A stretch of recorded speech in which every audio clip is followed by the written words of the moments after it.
So we're going to be looking at how you find the distance between 2 points on a coordinate plane. So last time we looked at the Pythagorean Theorem, and this is just another use of the Pythagorean Theorem. And you're going to see problems like this, where they give you 2 points on a graph and they're going to want to know what the distance between those 2 points are. So if we just look at this first problem, it says Evan was biking on a trail. A map of the trail is shown. How could you use the Pythagorean Theorem to estimate how far Evan rode from point A to point B? So we remember from last time, Pythagorean Theorem is a squared plus b squared equal to c squared. And a and b are the legs, right? These are the legs of my right triangle. And then c is my hypotenuse. That's the long side across from the right angle. All right, so there's no triangle that's easy to see on here, but if I go ahead, if I see that I want to know the distance between these 2 points, what I could do is draw a triangle, a right triangle, that sort of matches those 2 points. So then the hypotenuse would be a pretty good estimate of the distance between these 2 points. And then this is this side right here and this side right here is something that I could measure to find A and B. So if I'm just looking at the map, if I just count the number of spaces it takes me to get from A to this point here, this new point C, 1, 2, 3, 4, then I can say this side is 4 units. And then if I go up, 1, 2, 3, 4, 5, all right, you can do your little hoppy, jumpy thing. Okay, that would be 5 squares here. And that tells me that side A, and again, it doesn't matter which is which, but one of the legs would be 4, so I would do 4 squared, and the other leg would be 5 squared. And then this distance right here, all right, even though it's not exact, would be my C. And so that would be equal to C squared, right? And then I would go ahead and just solve this like I've been doing with other problems. So 4 squared would be 4 times 4, which is 16. 5 squared would be 5 times 5, which is 25.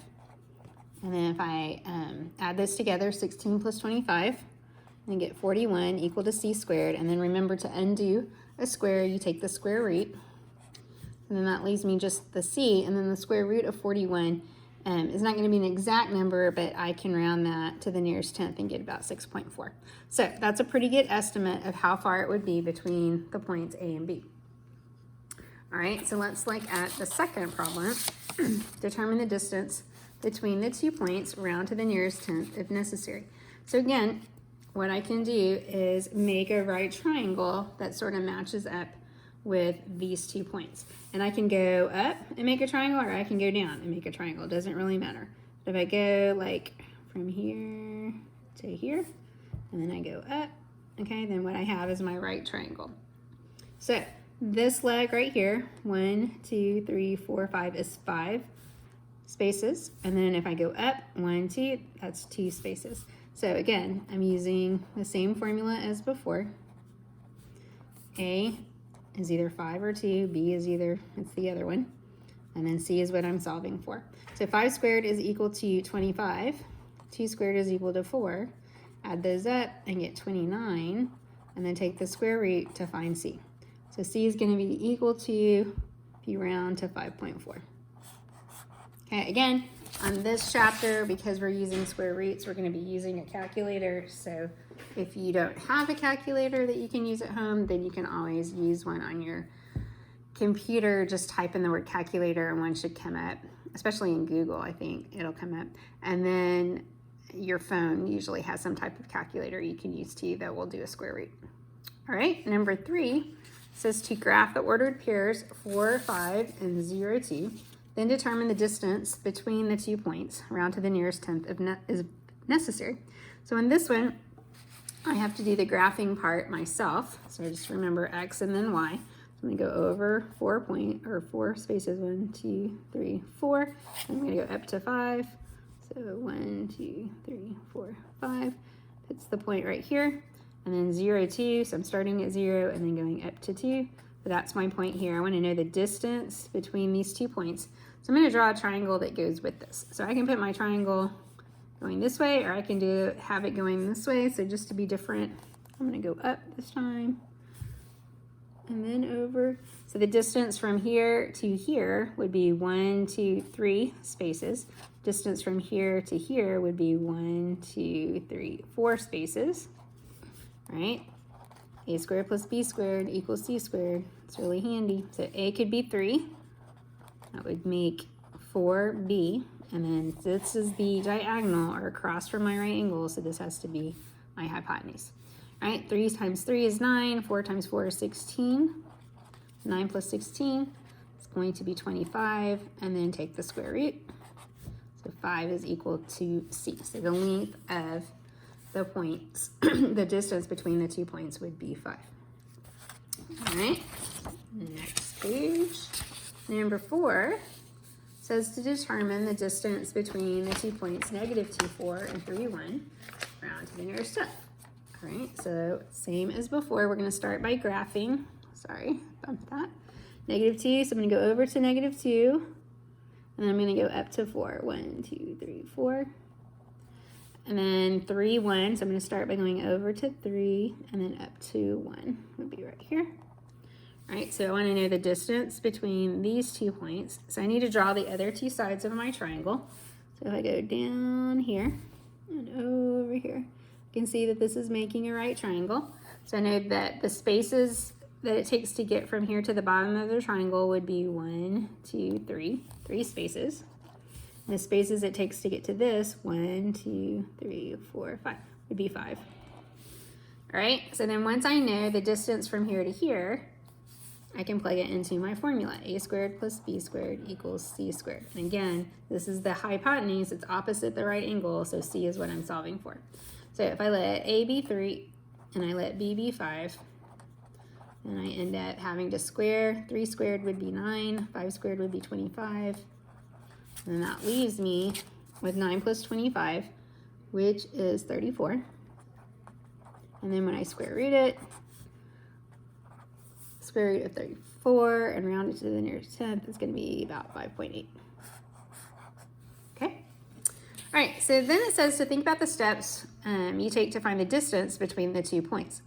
So the first thing we had to do after we graphed was find the distance between the x-coordinates. And this is kind of like when we were finding slope before. How much was the change in y and how much was the change in x? That's what we had to find. All right, so we're just kind of using those same 2 measurements in a different way. So the first thing we need to do is find the distance between the x-coordinates. And what that really means is how much did x change? So if I'm looking at this point, the x on this point used to be negative 2, but now it's 3, right? So it moved 5 spaces, right? So I could say another way to do that, if I wasn't going to graph it, would be to subtract the x-coordinates. Right? Again, kind of like you did with slope. You could subtract y2 minus y1 and x2 minus x1. You're going to use that same process here. So if negative 2, 4, if I just label this as x1, y1, and this one is x2, y2. Now, I would agree it's easier to just count, but we're not always going to be able to do that. So this is why we're learning the formula that goes with it. All right, so I'm going to start by subtracting my x's. So it would be like x2 minus x1. And in this case, x2 would be 3 minus x1 would be negative 2. Okay, so don't forget your integral rules. So that would make 3 plus 2, keep, change, which is equal to 5, which is what I got for b. All right, so that was my change in x, my run when I was looking at slope. All right, same thing for b. I want to subtract the y's, y2 minus y1. So if I let y2 be 1, and I let y1 be 4, then I'm going to do 1 minus 4, okay, which again would be like 1 plus a negative 4, like that, which would be negative 3. All right, so with slope, right, it's more important to pay attention to the negative because that's telling me the direction of the line. In this case, it's not so much about direction as it is about spacing. All right, so even though I used 3 here and I got negative 3 here, it's really not going to be any different because my next step is going to be to square both of these. So if I do a squared, I get 5 squared. And if I do b squared, I get negative 3 squared, and then that's equal to c squared, right? So again, 5 squared would be 25. Negative 3 squared would be negative 3 times negative 3, which is still positive 9, which is equal to 34, and then that's my c squared. All right, so what I've done is I found the distance in x, I found the distance in y, and then squared both of those and added them together. All right, my last step is just then to take the square root of both of those. So now I need to do the square root of 34, and then that we said was about 5.8. All right, so those, I'm sorry, you can't see any of these. All right, so let me do it again. I'll talk about it again. I found the distance between the two x's. Okay, that was this distance between from here to here, like your run. Right, then I found the distance, or the distance between my y's, so that was like here to here, from here to here. All right, and when I subtracted, I actually ended up this time with a -3, okay, which makes sense because this line is going down. So for slope, I would need that direction, right? With the distance formula, it's not really about direction, it's about how far things are apart. But it won't matter that you got a negative number, because what you're going to do in step 3 is square it, and then that negative goes away.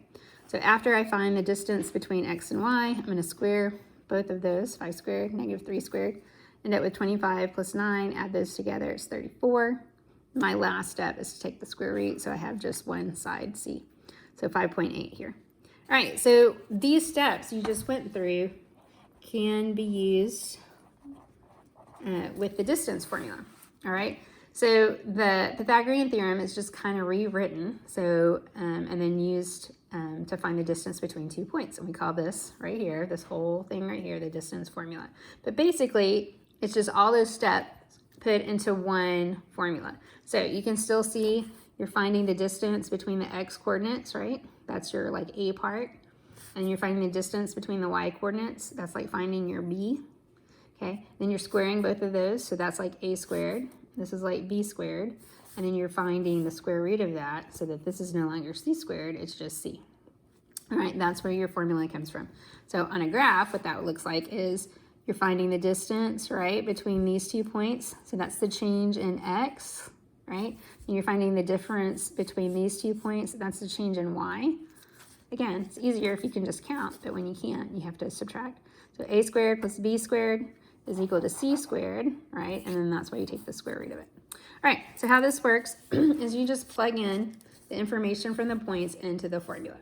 All right, so I want to start with x2 minus x1. So if I label my points, this is x1, y1, this is x2, y2, then x2 would be -3 minus x1 would be 5. Okay, and then it tells me I need to square that. That's like my a. Okay, and then I'm going to have plus, and then I'm going to do the y's. So now I'm going to do y2. And remember, you got to keep your y's and x's in the same order. So if this is y2, then this is also x2. So -2 minus x1 would be minus a -4. And then I'm going to square it.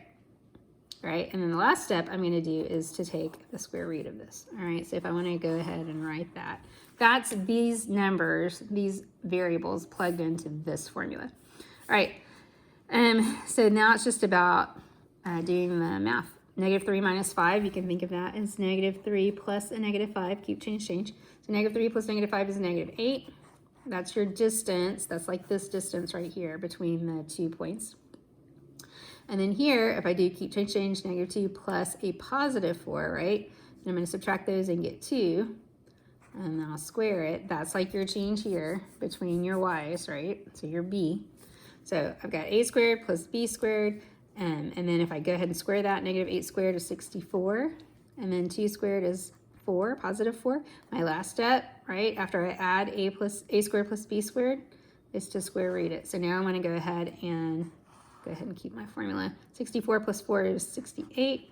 Take the square root of 68, and then it says round to the nearest tenth. So this ends up being about 8.2 rounded. All right. So when you're doing these quizzes, you kind of have a choice. If they've given you the graph and they've drawn you a triangle, or you can draw the triangle, and you're more than welcome to just count it out, right? And use it that way, a squared plus b squared, and then find c. Okay. However, if they don't give you a graph and show you the points or make it available to you, then using the distance formula will get you the same answer. You're just going to have to plug in the values for x1 and y1. x2 and y2. All right, so that's the distance formula. That's how and you use the Pythagorean theorem to find the distance between 2 points.